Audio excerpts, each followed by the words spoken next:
Ya lo adelantaba y además lo veíamos en las imágenes. Hoy tengo el honor y el placer de conversar con un pianista, músico, compositor, director artístico y además director titular de la Orquesta Sinfónica de Holguín, pero sobre todo un apasionado del buen arte y de la música. Orestes Saavedra Sánchez, buenas tardes y bienvenido a nuestro programa. Muchas gracias, Bernardo, para ti y para todos los televidentes. Un saludo. Es un honor, como decía. Me gustaría primero empezar, Orestes, hablando. ¿Cómo fue tu primer acercamiento a la música? ¿Cómo descubres que tenías este talento? Bueno, realmente no lo descubrí yo, lo descubrieron por mí. Estando en Villa Clara, en un campamento de la Iglesia Bautista, una misionera norteamericana, la tía Helen, como le llamaban, se dio cuenta, yo tendría unos 7 años, de que tenía quizás alguna habilidad sí, para la música, ¿no? Y se acercó a mis padres y les dijo que les recomendaba que me pusieran a estudiar música y así lo hicieron. Yo provengo de una familia que realmente no tengo ninguna ascendencia de músicos así directamente. Y comencé a estudiar piano y me presenté a los exámenes de la Escuela de Arte en aquel momento y los aprobé. Y bueno, hasta hoy en esa carrera. Y así inicia una larga carrera, como decías, que comenzó con el piano, pero luego optas por la dirección orquestal. ¿Cuánto te aportó para esta haber sido instrumentista anteriormente? A ver, dominar un instrumento siempre es importante porque comienzas a descubrir y adentrarte realmente en las especificidades de la música, en la técnica de la música, en la teoría, en el solfeo, que lo necesitas para poder aprender y para poder tocar el instrumento. Y luego también en el caso del piano, que es un instrumento que tiene todos los registros, desde los graves hasta los agudos, te va dando esa posibilidad de ir soñando con los colores, con los timbres. Teniendo un oído musical también. Sí, teniendo un oído musical, por supuesto, ¿no? Ya un poco entrenado. Que debe ser entrenado, sí, en ese sentido. Y yo creo que ayuda muchísimo. Por supuesto, no solo el piano, hay grandes directores que han sido violinistas o chelistas, o incluso percusionistas. Pero siempre un instrumento, dominar un instrumento, además te ayuda a la hora de poderte dirigir a los músicos, saber en realidad que hasta dónde, cómo hacerlo y las posibilidades del instrumento como tal. En el caso de los instrumentistas y también de los cantantes, pueden entrenar, pueden ensayar solos en su casa. Sin embargo, un director tiene que estar frente a una orquesta para poder formarse. ¿Eso hace que esta superación sea un poco más lenta? Bueno, lenta inevitablemente es porque necesitas primero tener un dominio bastante amplio de la música y sus maneras y sus procesos para luego poder entenderla y luego intentar armarla, interpretarla desde una partitura que es una información fría, que se hace emocional cuando se toca. Ese es uno de los secretos de la magia de la música en ese sentido. Pero bueno, yo creo que en esa misma línea, no sé, te puedo decir que la preparación es bastante complicada. Para ser director hay que soñar, es lo primero que hay que hacer, hay que imaginar, hay que tener mucha creatividad, mucha imaginación. Comienzas estudiando la partitura, luego te la comienzas a imaginar, pero sí necesitas efectivamente el instrumento para poderla realizar. Y luego, cómo ese instrumento lo puedes ir moldeando para que esa obra realmente suene como el compositor quiso que sonase. Ese es realmente el proceso, ¿no? Básicamente. Sí, me estás hablando de magia, me estás hablando de imaginación, de creatividad, y eso precisamente ha permitido que la orquesta interprete un repertorio bastante variado y además complejo. Ya veíamos una de las obras en los inicios. ¿Cómo se hace esta selección? ¿Cómo definen el repertorio ustedes? Bueno, parte mucho por la estrategia de la dirección musical. En este caso yo asumo esa función también, además de la dirección un poco general, por eso el término de director titular, que es un término relativamente nuevo para las orquestas de provincia. Y la selección parte un poco de la visión que nosotros tenemos, quizás de obras que nos gusta hacer, nos gustaría hacer, de ciertos tipos de repertorios, ya sea de clásicos, ya sea un poco más del siglo XX o más cercanos al musical o a la música popular, y también un poco de una estrategia para poder llegar al público. Es decir, primero hay que partir de una satisfacción personal, ¿no? De una especie de realización, para luego entonces establecer las estrategias y la línea en que una orquesta debe de seguir para que también ese trabajo funcione en la comunidad o en la localidad. que sea de impacto realmente para las personas, ¿no?, que van a asistir a nuestros conciertos. Tiene un objetivo más o menos doble, que se supere la orquesta y que pueda ir creciendo y logrando esa mayoría de edad que hablaba al principio, y al mismo tiempo también para el disfrute del público. Exactamente, exactamente. Pero parte también de algo muy elemental, de la diversión. Es decir, nosotros tenemos que disfrutar, tenemos que divertirnos, tenemos que emocionarnos primero nosotros para que luego esa emoción, y por eso hablo un poco de magia. Sí, aunque hagan música clásica también tienen bastante de contemporáneo, sí. Exactamente. Yo parto de hacer gestos en el aire, que esos gestos se interpretan, los interpretan los músicos emiten un sonido y luego ese sonido llega a la audiencia con una emoción determinada. Entonces, el que me diga que no hay un poco de magia y de fantasía en eso que hacemos, bueno, nunca he ido a un concierto de la orquesta. Y para lograr esa fantasía se necesitan muchísimas horas de ensayo. ¿Cómo es ese proceso previo a un concierto? Bueno, parte de la preparación individual. Yo creo que un buen ensayo comienza cuando el músico llega con su papel leído, con su papel asimilado, preparado en ese sentido, y luego comenzamos a perfilar, ¿no?, el discurso general, a la idea, por dónde iría realmente el sentido de lo que queremos transmitir, de la emoción que queremos, que sacamos primeramente de la partitura, luego procesamos en esas horas de estudio individual. Estudiamos también muchísimo para poder tener la obra lista para el ensayo, y luego entonces comienza un proceso de pulido realmente fuerte e importante. Sí, y de varias horas y horas y horas de ensayo y de tener una resistencia bastante grande. Como decías, has interpretado un repertorio bastante amplio en el que han tenido obras de Beethoven, de Tchaikovsky, de Wagner, de Liszt. ¿Qué obras te falta por interpretar y te gustaría hacer y aún no han hecho? Bueno, es una deuda que tengo todavía conmigo mismo. Yo me apasioné mucho cuando estuvimos con la Gran Orquesta Latinoamericana en el 2005 en Caracas con la Sinfonía 5 de Mahler, y yo creo que esa es una obra que me ha perseguido durante mucho tiempo, que no he podido realizar todavía. Es bastante compleja. Es una obra muy difícil. Yo ayer estaba leyendo porque me hablabas de ella y no la conocía, y dice que su autor estuvo transformándola hasta su muerte.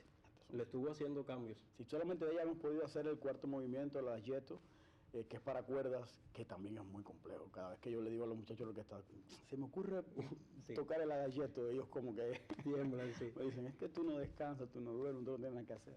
Y nada, es que me fascina esa pieza. Y cuando te invitan a dirigir otras orquestas, no te atreves entonces porque es un gran riesgo. No, es que tomar el tiempo que me ofrecen las orquestas para preparar una obra tan difícil, yo creo que es un riesgo bastante complejo y sería muy estresante, porque es una obra que requiere realmente mucho tiempo y sobre todo una madurez bastante importante. Sobre el escenario puede pasar cualquier cosa en el momento del concierto y el director tiene que estar atento para limar cualquier aspereza, pero ¿cómo vives esa experiencia cuando cedes la orquesta a directores invitados? Mira, yo creo que es un proceso de crecimiento para ambos, para la orquesta y para mí. Yo creo que ceder es una de las grandes deudas que uno tiene como ser humano. Nosotros generalmente no cedemos mucho, sí, porque nos gusta estar en control. A los directores y ese sentido de pertenencia, estar en control. Y sobre todo también el temor de que algo pueda salir mal, pero hay que crecer. Y yo creo que en esa confianza también de que los demás son capaces, de que lo van a hacer bien, de que se han preparado. Pero sufres un poco, ¿verdad? Sí, lo sufro bastante, porque a veces también uno respeta la estrategia del director que está invitado, o el sentido musical que tiene, o la idea, y a veces coincidimos, a veces no coincidimos, pero bueno, todo parte del respeto, y bueno, él tiene sus propias razones para a veces hacer cosas con las que yo no coincido. Claro. Sí. Y también ese respeto y esa confianza en los instrumentistas que tienes en la orquesta, que son muy preparados. Sí, en eso sí. Inclusive esa confianza sí la línea de cuerdas se considera como una de las mejores del país. Sí. Todavía quedamos entre las mejores del país. Yo creo que sí, que la orquesta, a pesar de las renovaciones y a pesar de las incorporaciones y de los cambios, mantiene su alto nivel en ese sentido. ¿Cuál ha sido el mayor reto frente a ella? El mayor reto frente a ella fueron las ocasiones que tocamos en el Amadeo Roldán.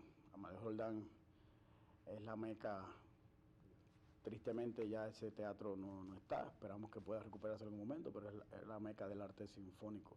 No era la mejor sala es la Sala Dolores de Santiago de Cuba, pero la Amadeo Roldán tenía una historia impresionante. Me decías que era una especie de audición cada vez que tocaban, porque estaban probando eso. Sí, porque era un festival de orquestas y entonces siempre había una expectativa, sobre todo la orquesta que era joven. Ese festival comenzó en el año 2004, la orquesta tenía solamente 4 años y a veces compartíamos escena con orquestas que ya tenían 40 años de creada y un poco más. Y siempre el reto fue muy grande, desde la hora de escoger el repertorio como a la hora de ejecutarlo, porque además verse en el lugar donde estuvieron tantas personas, Néstor Lecuona, Amadeo Roldán. Estamos hablando de grandes figuras de la música de este país y muchas figuras internacionales también estuvieron ahí. Y como que hay un peso bastante grande. Unos muchachos del oriente del país que presumían de tener una orquesta, siempre causaba expectativa, pero también un poco de temor y creo que fuimos poco a poco rompiendo, ¿no?, todas esas barreras, todos esos mitos desde la primera vez, y eso es realmente una bendición. Y ya ha hecho también que sean reconocidos por su talento y por su capacidad de interpretar un repertorio variado y también muy complejo. La Orquesta Sinfónica de Holguín, que hace apenas 2 días estuvo celebrando su aniversario 23, y hoy estamos conversando con uno de sus mayores artífices y defensores. Pero te propongo hacer una pausa y al regreso continuamos conversando sobre ti y sobre la orquesta aquí en Confluencia.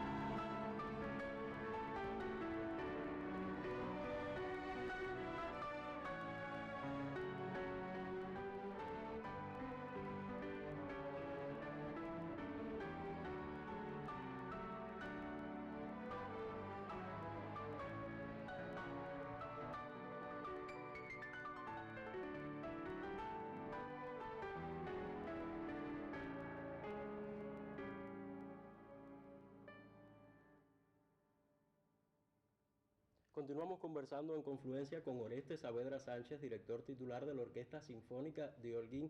Y me gustaría preguntarte ahora, Orestes, ¿quiénes han influido en tu forma de dirigir o de acercarte a la música orquestal? Mira, mi historia con la música, con la dirección de orquesta, con la música orquestal es bastante complicada. Generalmente cuando se le pregunta a los directores, todo el mundo dice, desde pequeño yo soñaba con dirigir. Sí. Yo jamás pensé en que iba a dirigir una orquesta sinfónica. Eso llegó de una manera muy fortuita, muy casual. A mí lo que me gustaba era componer, me gustaba escribir. Y por esa vía me acerqué a la orquesta, un poco para ver y probar las obras que escribía. Y me quedé trabajando así con la orquesta del conservatorio hasta que llegó, por supuesto, la oportunidad de trabajar en la orquesta, de entrar a la orquesta sinfónica. Y bueno, eso fue realmente mi acercamiento a la música sinfónica. En Cuba hay grandes referentes. Yo creo que el principal referente en la música, en la dirección orquestal en Cuba, es el maestro Leo Brauer. Leo Brauer es considerado el mejor director que tenemos en el país. No es el que mejor dirige técnicamente, pero es el que más resultado, sí, el que logra sacar la maravilla de la orquesta, ¿no?, esa música maravillosa, su obra y las obras de los demás. Pero hay muchísimos otros referentes. Está Guido López Gavilán, está el maestro Jorge López Marín, bueno, Iván del Prado. Te gusta ver también muchos audiovisuales, directores extranjeros. Y directores extranjeros que en realidad han sido los que me han formado, ¿no?, en ese sentido, porque bueno, uno siempre comienza imitando, uno siempre aquel gesto, aquella manera de hacer, y luego te vas dando cuenta que la dirección de orquesta es un poco más orgánica, tiene que ver con tu propio cuerpo, tiene que ver con tu propio movimiento, y tiene que ver con que la música funcione, sin importar mucho el gesto, aunque un gesto bonito y elegante también es importante, pero a veces hace falta un gesto efectivo más que la coreografía, ¿no? Pero siempre hay un poco de espectáculo, de show y de vender, ¿no?, quizás una imagen. De hecho, los directores jóvenes se caracterizan mucho por eso, ¿no? Y funciona muy bien. Y funciona muy bien, pero hay algo que hay que decir, y es que la mayoría de los directores están casi todo el tiempo de espalda al público. ¿Cómo entonces te relacionas con él? ¿Cómo es esa conexión? Yo creo que una relación espiritual. Uno siente esa vibración, pudiera Sí, decir. yo siento la presencia de ellos y al mismo tiempo, de alguna manera, se siente en el ambiente la reacción del público. Se siente la reacción del público en el momento de la presentación, se siente la reacción de los músicos y se siente sobre todo esa música, esa emoción de la música. Es una relación compleja, es bastante difícil porque realmente tú no tienes un rebote real hasta que no se termina la obra y te aplauden o no. A veces un aplauso que se demora es preocupante, nervioso, sí. pero luego te reconforta, ¿no? Porque significa que la gente esperó y asimiló la música. Hay aplausos eufóricos, nosotros hemos tenido aplausos de 10 minutos en el Amadeo Roldán que ese es el mayor regalo para un artista. Eso es realmente emocionante, te saca las lágrimas, realmente ver cómo se puede emocionar un público de una obra que ya está escrita, que ya han oído, que ha sido interpretada, que ha sido grabada.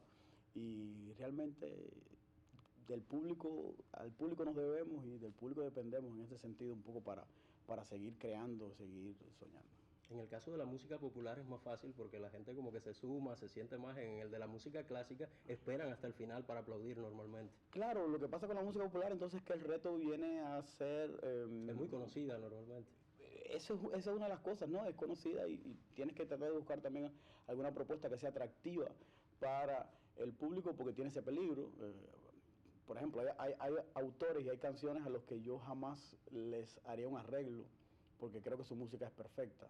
Entonces, cuando tú te atreves a hacer un arreglo, a hacer una versión, tiene que ser para decir algo nuevo, porque para repetir lo mismo yo creo que no vale mucho la pena. Entonces, parte de que la gente conoce la obra y luego tú vas a intentar dar una visión de esa obra que ya es conocida, entonces el escrutinio de alguna manera es un poco mayor, porque la gente espera que suene como le ha sonado siempre, la gente espera sentir, ¿no? lo que siente con la obra original, y ahí viene el reto. Y también tiene el problema de que el formato no es el mismo y hay algunas limitaciones que uno trata de suplir con buenos arreglos, pero a veces no son buenos los arreglos que llegan, y también hay que hacer un poco, hay que discriminar un poquito en ese sentido y poder escoger qué hacer, cómo hacer, porque tiene que funcionar, sobre todo para el público que lo está escuchando. Me está viniendo a la mente ahora mismo el concierto romántico sinfónico, Sí. que interpretaban temas emblemáticos, pero también temas muy populares, como por ejemplo Ricardo Arjona, que sí, es algo que no se esperaría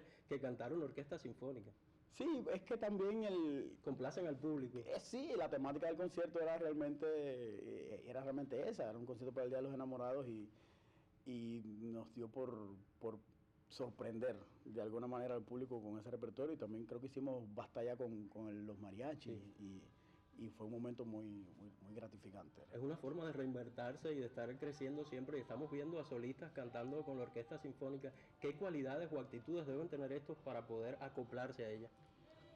Bueno, yo con la selección de los solistas soy un poco complejo, porque yo tengo a veces algunas epifanías, ¿no? Sí, a veces te imaginas cantando. Oigo una voz y digo, wow, eso me puede funcionar para esta otra cosa.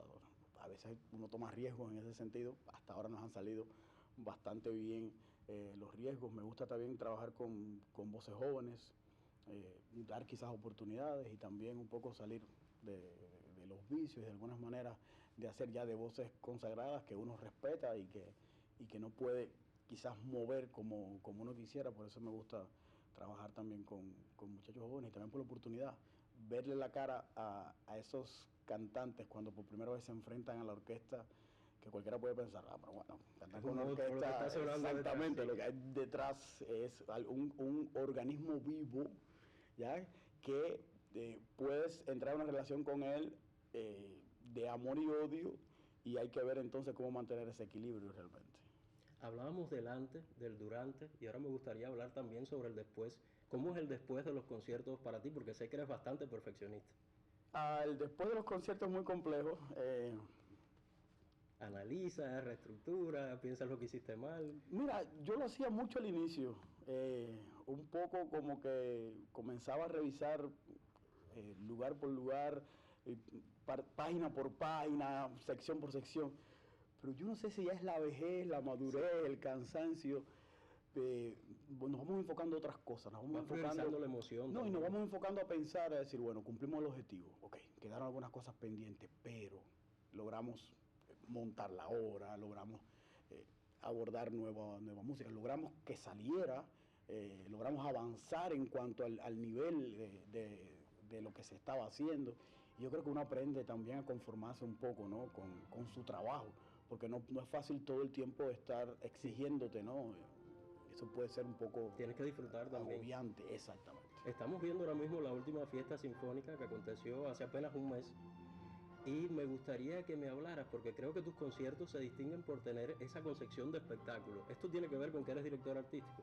Bueno, sí, yo creo que soy director artístico precisamente porque comencé a explorar quizás algunas zonas para convertir los conciertos en un disfrute para el público. Y a partir de ahí yo creo que me fue gustando la idea de poder tener a cantantes, pero cantantes que no fuesen solamente de concierto, cantantes líricos, y a invitar a un que otro bailarín. Y bueno, también las colaboraciones, yo creo que he recibido muchos aportes, no sé, cada vez que el maestro Fran Fernández viene, por ejemplo, le gusta invitar los mismos cantantes que bailarines, que hay gente que... Esa confluencia de artes. Exacto, y tengo muy buenos amigos que en el mundo del arte que a los cuales sigo su trabajo y que también comienzo a pensar, mira, vi esto no sé, con palabras al viento, o vi esto de los muchachos de Bianchi en la danza, o vi esto de los cantantes, del lírico, de feeling, de Bella Voce, y me gustaría tenerlo, ¿no? en mi concierto. Y entonces comienzas a diseñar.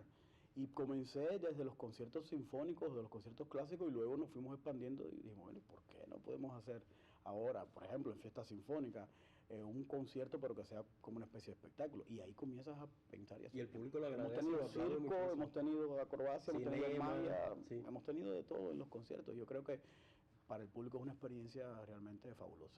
Y fabuloso también es que sacas de vez en cuando de las salas de teatro a la orquesta y toca en exteriores, algo que es bastante arriesgado. Sí. ¿Por qué te atreves a hacer esto? Yo creo que el riesgo vale la pena. A mí me encanta la adrenalina. No sé, me gusta apostar, ¿no? por la visualidad. Yo creo que las salas de concierto tienen un público bastante limitado, sobre todo por un hecho fundamental que es la capacidad. Y lo otro porque todo el mundo ve el teatro como un templo inmaculado, que es como sí. Debe ser, además. Tiene todas las condiciones sonoras, exactamente. No, pero además sobre todo de acceso, que si tengo que tener una ropa adecuada. Iluminaria. Exactamente. Y yo creo que el sacar a la orquesta para la calle nos permite poder de alguna manera invadir los espacios públicos y tocar para el que está, para el que pasa, o para el que viene al lugar sabiendo que va a tocar la orquesta. Y bueno, los riesgos que tiene el exterior, bueno, pero el impacto tú los conoces, mayor. Pero el impacto claro. Yo creo que vale. Sí, puede haber algún problema de sonido, puede haber algún problema de ajuste de luces, pero el impacto y la aceptación del público es mucho mayor. Me están haciendo señas ya de que cierre, pero no quiero despedir sin preguntarte antes, porque sé que te gusta componer. ¿Has soñado alguna vez con un concierto solo de composiciones tuyas con la orquesta? Eso sería un sueño por realizar, pero sí, en algún momento yo creo que lo podremos hacer. ¿Estás trabajando en base a eso, no? He escrito muchas cosas, vamos a ver los compromisos próximos cómo nos llevan, pero sí, a lo mejor para el año que viene podemos hacer un concierto dedicado a mi música, que es bastante peculiar. Y esperemos tener la primicia aquí en Confluencia. Gracias por esto, de verdad. Ha sido un verdadero placer conversar contigo aquí en estos 27 minutos. Se han ido volando y quiero felicitar a la Orquesta Sinfónica de Holguín por estos 23 años, a todos sus instrumentistas, porque es un trabajo... A los que están, a los que estuvieron, a los que ayudaron a fundar esta orquesta. Y también me quiero despedir felicitando al Coro Orfeón de Holguín, otra de las importantes agrupaciones de nuestra provincia que nos distingue y que mañana estará celebrando su aniversario 59. Con ellos nos despedimos hasta una próxima emisión de Confluencia. Ellos son de la Loma y los quiero conocer. Mamá, yo quiero saber de dónde son los cantantes.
Señor.